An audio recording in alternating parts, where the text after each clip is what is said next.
Hello, everyone, and welcome to the Wednesday Build. This is episode 1.42, and today we're going to be discussing the topic conference tips for no-code legal tech devs, the who, what, where, when, why, and how, featuring my favorite legal by tech events around the world. So who am I? My name is Brittany Hernandez, and I am a lawyer, a professional no-code logo developer, a legal tech educator, and the global ambassador to law schools for Gavel, formerly Documate. So as I mentioned, today we're going to be discussing conferences, and specifically it's quite niche, but around the idea of people who are interested in the legal industry, who are maybe lawyers, for example, but also people who are interested in innovation through no-code tools. So the kind of marrying of these two things leads you to go to some events over others. And I have a few tips because I went to a lot of conferences this year. So I have a lot to share and what I learned. So I'm going to give you 10 different things that I learned and things that you can kind of pick up and use yourself if you find them useful. So let's get straight into the 10 tips that I have for conferences for people who are interested in no-code legal tech. So let's see. Let me pull up my notes here. So the 10 things that I suggest are: don't dismiss the smaller ones. There's always a WhatsApp group. There's always a dinner. Apply to be a speaker. Research who's putting on the event. Be nice. You will see these people again. The lunch line is king. Don't be afraid of the exhibitors. If you get overwhelmed or overstimulated, here's what to do, and go with a friend if you can. So let's break these down one by one. So when I say don't dismiss the smaller ones, this is really recognizing the fact that the events can range from 300 participants to 5,000 participants. So it's quite a wide range. And I find that a lot of people generally will attend the really, really big ones. So maybe thinking that maybe they'll get more bang for their buck, but I would suggest that you actually look into the smaller ones as well. And obviously small is all relative. So maybe if in a smaller place, 300 is quite big, but for someone who lives in New York and goes to 5,000 people events, 300 people seems quite small. But let's say that small is between 100 and 500 people. So I wouldn't dismiss these as ones being valuable to go to. One, they're often less expensive because there's less people, but also because you have a lot of quality time with those 300 people, for example. So these are generally like 2-day events or 1-day events. And obviously it's going to depend on where you live. But for me personally, two that I found really, really valuable in this past year were Future Law 2023, which they're going to have another one next year, and Legal Geek Growth. And these were very close to each other. So Future Law was in May and Legal Geek Growth, I think, was in June. So these two were on the smaller side in that they weren't thousands of people. They were like 300 or so people. And the Future Law 2023 one was in Tallinn, Estonia. It was my first time in Tallinn, and I was one of the speakers. I had a keynote, a panel, and a workshop. And next year I'm going to be on a panel, so I'm really excited for that as well. From this experience, I was able to make so many connections that were very genuine. So I still like hang out with these people. I still talk to them. I was able to follow up and have different leads from these conversations that I had with them. So I found this one to be highly valuable. So if you can come to this one next year, it was very, very, very good. And Tallinn, Estonia is super cool. So I think that we shouldn't dismiss these ones that are less than 1,000 people because it definitely was valuable. Legal Geek Growth is a newer one that I think they just started this year in 2023.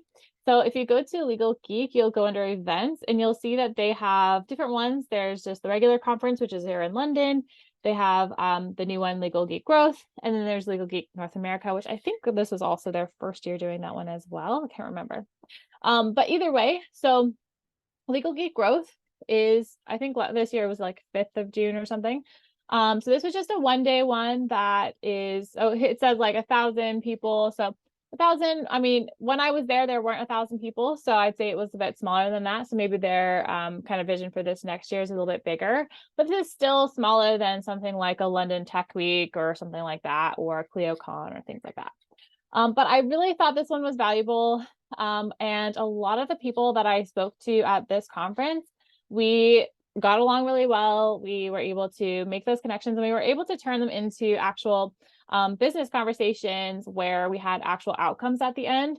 So I think for both Legal Geek Growth and Future Law 2023 at the time, both of these were highly valuable in terms of creating genuine quality connections with people at the event because it was a little bit smaller. And you didn't, at least for me, I didn't feel so rushed in a conversation with someone or so crowded in a venue. So definitely don't dismiss the smaller conferences, even if they're just 1 day or 2 days, as those 1 days or 2 days will kind of maybe even have more of a benefit for you than the bigger ones sometimes. So definitely look into those. There are other ones besides these, but I thought I would highlight these two as I personally got a lot of value from going to these two. And the mix of people who were at these ones were a mix of people who are lawyers. Future Law was predominantly lawyers, and Legal Geek Growth was lawyers mixed with people who are also interested in maybe they're not lawyers, but they have a legal tech startup and things like that. So when I say there's always a WhatsApp group, I really mean there's always a WhatsApp group, and probably several. So right now I'm probably part of like at least like 3 that were specifically just for legal ops and like legal geek and all these different ones. So there's always going to be a group you can join. So I would definitely connect with people and even ask like, is there a Slack group? Is there a WhatsApp group? How are you guys getting together? And people are very inviting and welcoming to these groups as well. And everyone's looking to kind of like connect with each other. So there are, so like I said, so many groups. One group that is quite good is Legal Ops Uncensored, and they have ones for like different regions. So if you look that one up, Uncensored, they usually, here. So what they usually do as well is kind of put together the groups and keep everyone updated. And then they also put on different events prior to the actual event or whatever it is. So for example, they had like a meetup the night before the Legal Geek conference this year. So we were all able to like get together and hang out with each other. And then you have a little bit of like a few friends before you go into the bigger conference. So if you can filter down as much as possible and get into one of these WhatsApp groups, I think it'll be really beneficial and valuable for you to make friends. And actually, prior to the Legal Geek Growth one that I went to this year, I was able to get into one of these WhatsApp groups, and it really helped me to feel less like alone when I got there, because there were like 3 people who were waiting for me to meet me. So that's really valuable. And we're still friends, and I bump into them all the time. The other thing is that there's also always a dinner. So after the conference, there's usually a dinner of some kind. So, and it's usually sponsored or someone who has like company interest in having people get together after these types of events will foot the bill, which obviously you're not always just going for like a free dinner, but it's just to say that you kind of want to be in that room wherever that one is. And there's usually several different ones. So I did run into the situation this last time where I had kind of like committed too early to a dinner and got invited to another one, and then had to kind of like switch things around without hurting people's feelings and stuff. So thankfully they understood and it was all fine. But yeah, definitely like be open and have your schedule open and available for going out for a dinner. If you are wanting to organize one yourself, that's fine too, but just know there's going to be a lot of competition. So people are going to kind of choose which groups they're going to go into. Those really give you a chance to kind of debrief from the day, make some new friends, deepen connections, and so on. So I went to one after Legal Geek Growth, as well as one after Legal Geek.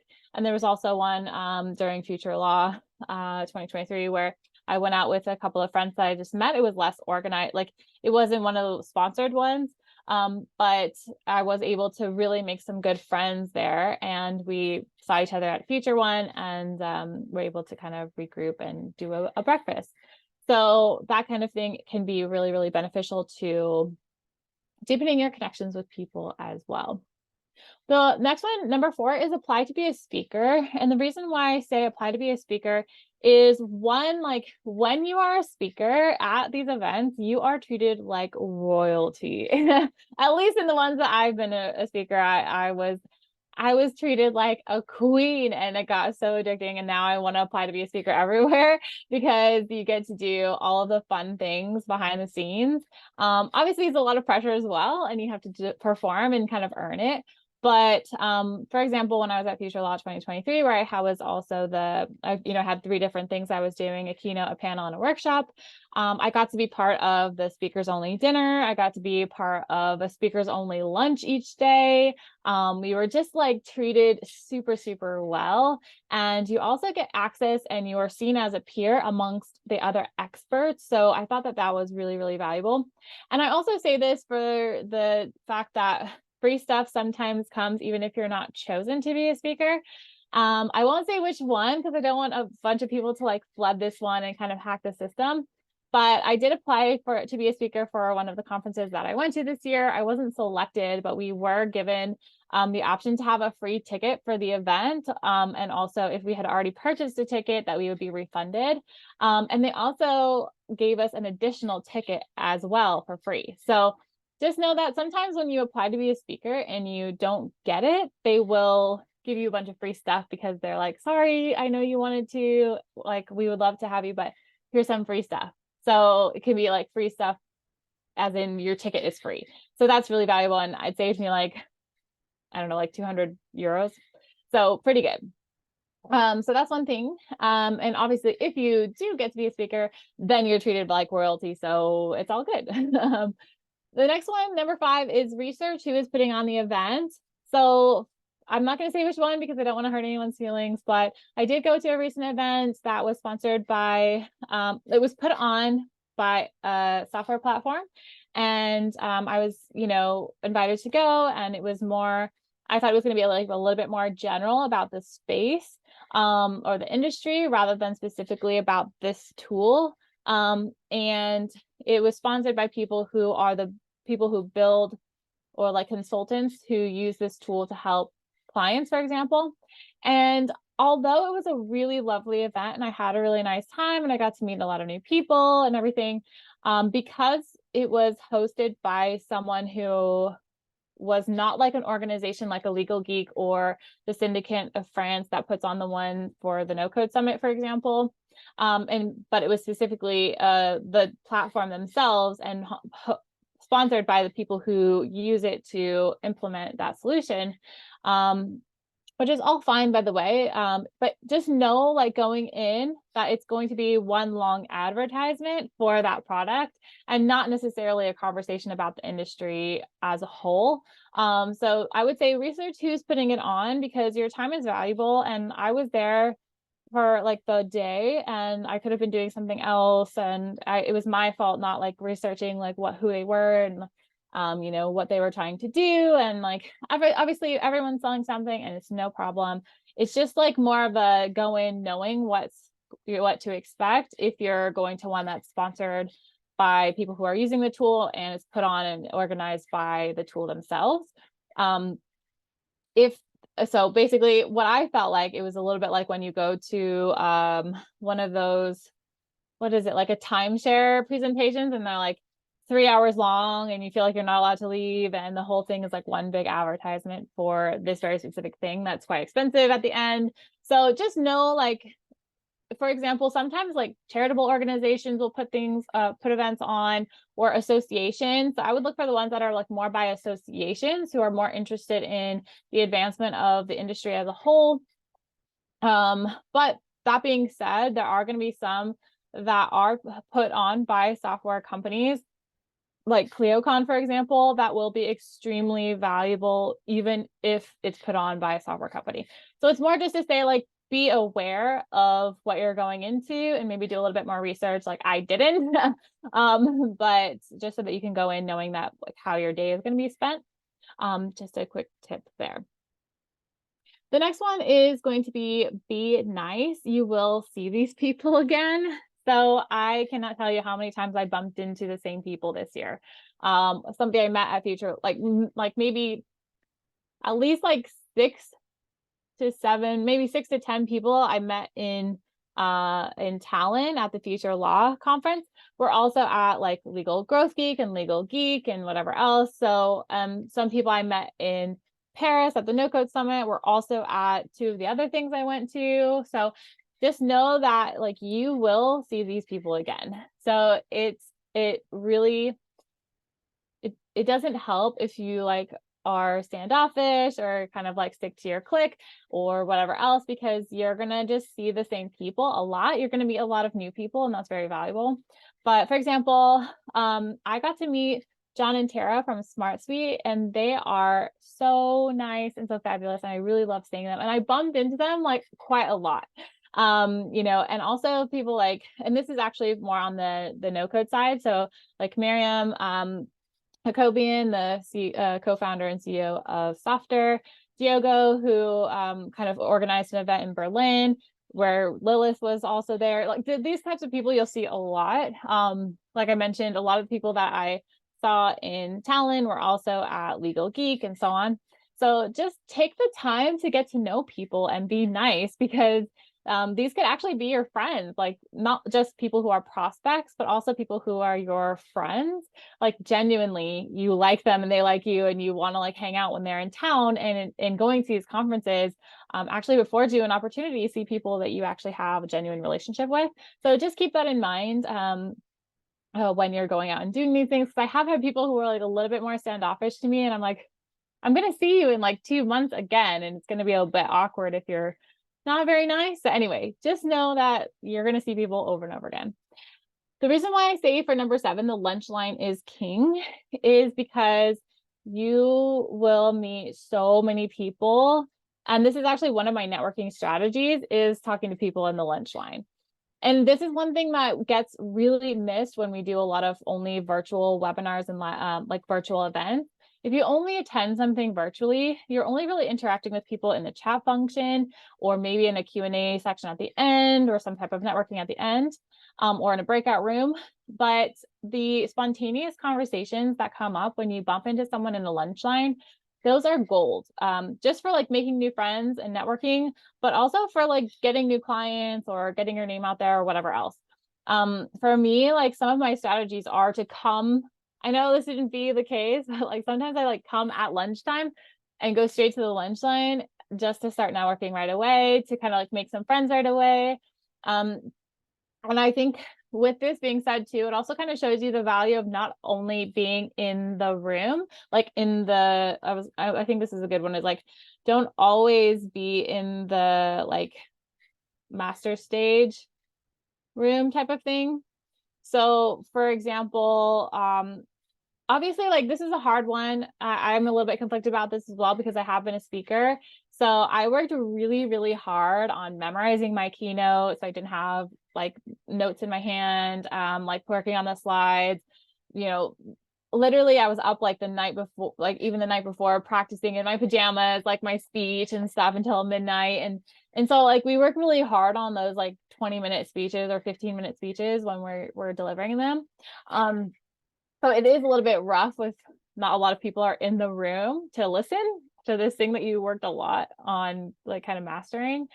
However, these types of events usually have it to where speakers run and are constantly talking from like 9 in the morning. There's like an opening ceremony, and then it just like kind of runs through speakers after speaker after speaker until like 5 p.m. or whatever.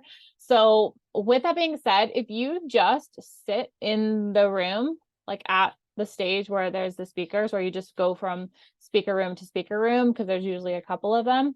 If you're only sitting in the room, you're actually not getting the most out of the conference that you could. I would say choose the ones you really want to see, and then everything else network and like go out and walk the floor, go into the lunch line, meet people, because a lot of the value of these is getting to meet people and creating those genuine relationships. The next one is number 8. Don't be afraid of the exhibitors. So like exhibitors pay a lot of money to be in that room. A lot of the time, sometimes to be like, just to have a stall can be like a minimum of like $5,000, or like some packages are like $10,000 or whatever else. So they have a very vested interest in like talking to you, and your interest in like kind of talking to them can have more than one purpose. So for example, I used to be afraid of like even looking at the exhibitors because I'm like, they're going to talk to me and they're going to try to sell me something and all of that. And it really freaked me out. But I just kind of actually ended up talking to them first and saying like, hi, why don't you tell me about your product, or like tell me about your thing. And I usually do that kind of in the beginning stages of my journey into the conference. And part of the reason is because it helps me settle my nerves because they have to talk to me, especially if I'm talking to them. It would be really weird for somebody who paid like $10,000 to be there and to have a booth to like not talk to a potential customer. But it helps me calm my nerves and make a friend, basically a little ally, you could say, at the conference before I kind of like, so I'm just warming up. But the exhibitors can like help you warm up into the conference. And also they might actually have a solution that would be useful to you. So it kind of is a win-win for everyone. Maybe they get a lead, and even if you end up not wanting whatever product they have at the end of the day, once they email you, you can just say, I checked it out. I really appreciate your time. Like, it didn't work out for me to like sign up for this particular tool or whatever it is. But I appreciated meeting you or whatever else. And that's okay. That's completely okay. So the reason why I put some have ice cream is because there was a soft serve machine at Legal Geek at one of the, I think it was like the DocuSign booth. I couldn't have any because I'm doing no dairy right now, but just to say, they have, generally these vendors will like also exert a lot of time and energy into thinking of ways to attract you to their booth. So things like, a lot of people have things like socks or like notebooks or donuts or croissants or smoothies. I think Thomson Reuters had smoothies and ice cream and coffee or whatever else. I know one booth that I won't name because they're a competitor of Gavel, but they had like tattoos and stickers and chocolates and so on and so forth. So if you can get over your fear of talking to the exhibitors, if you have it, I did, so maybe somebody else did, then you can have a reward of making a new friend, warming up at the event to kind of like getting into your talking mode. And also one thing that really kind of links back to something else I said, which is 8 kind of links to 6. Be nice to the exhibitors and vendors because you will see them at other events as well. I have seen Liam Angus, who is with Eagle Labs from Barclays, like 5,000 million times. Like, he's awesome, but let me just show you. He's so funny. Yeah. So I see him at like every single event. So he is very cool. If you see him, say hi to him. He's very, very nice. But that's just to say, like, be nice to them because you're going to see them again too. Not just the attendees, the actual exhibitors will be at lots of these events as well. That being said, kind of on this vein of like, don't be afraid of the exhibitors, and like they can help you kind of warm up to networking and chatting when you first arrive because they are there to talk to people. And another part is like, if you get overwhelmed or overstimulated, like what should you do? So sometimes the events will actually have quiet spaces. So there'll be like bean bags, or there'll be like a little space where you can kind of chill. There's like a chill out zone. It's usually sponsored by someone where there won't be any like exhibitors. There will just be like just a couple of chairs, maybe like a space for people to work, a space for people to like just like not get overstimulated and calm down a little bit. So that's really useful. At one of the ones at Legal Geek, they had these like roll-on stress relief, like aromatherapy type of things from who sponsored that one? Can't remember, sorry. But I thought that was a really cool idea, and actually like kept one because I just thought it was such a good idea, like a little roll-on to help you like get some calm, like it's like lavender scent or whatever else. So there's usually some place where you can go that's designated as a chill out zone. And everyone should kind of respect the chill out zone because it's a quiet space where people are trying to like not get too overstimulated. Another one is like sometimes I'll just literally take a break and go to the bathroom, just like lock myself in for 5 seconds, like maybe like a minute or two, just because I need a space where there's like no one around me chatting too much or like not being expected to interact at every moment. Because even though I'm extroverted, I feel like as I get older, I get like a lot of energy drained from some of these types of events. So I just feel like sometimes I just need to walk away and like take a few deep breaths and like have a minute to myself and like a space that's not like feeling like it's constantly pressured to talk to people all the time. So if you don't want to like lock yourself in the bathroom or like go to one of the quiet spaces, you are also allowed to like walk away for a second, like leave the event, go get a coffee, like sit at a cafe or like go somewhere where you're not in that environment so that you can kind of recharge and then go back in when you're ready. So just a couple of tips that it's like, it's okay and it's natural and it's normal that you're going to be like overwhelmed and overstimulated by these events, because especially when you're at the big ones, when there's like thousands of people, it feels like a lot to have like all of these people around you all the time, at least for me. Lastly, for number 10, go with a friend if you can. So one of the favorite times that I had at events this year was when I was in Paris for the No Code Summit. The No Code Summit was amazing, by the way. I really, really liked it. And it was at Station F in Paris. And there a lot of like the people that I follow on YouTube or like follow their content, they were there. So for me, it kind of felt like I was meeting a bunch of celebrities. And there's a lot of like CEOs and startup founders and people like that who are there. So it's really, really exciting. But what I was going to say here is that I got to go with my friend Susanna. So it just so happened that we met each other 3 years ago. And then I kind of reached out to her. We had recently, we kept in touch. And it turns out that she moved from Colombia to Paris for a program for a year.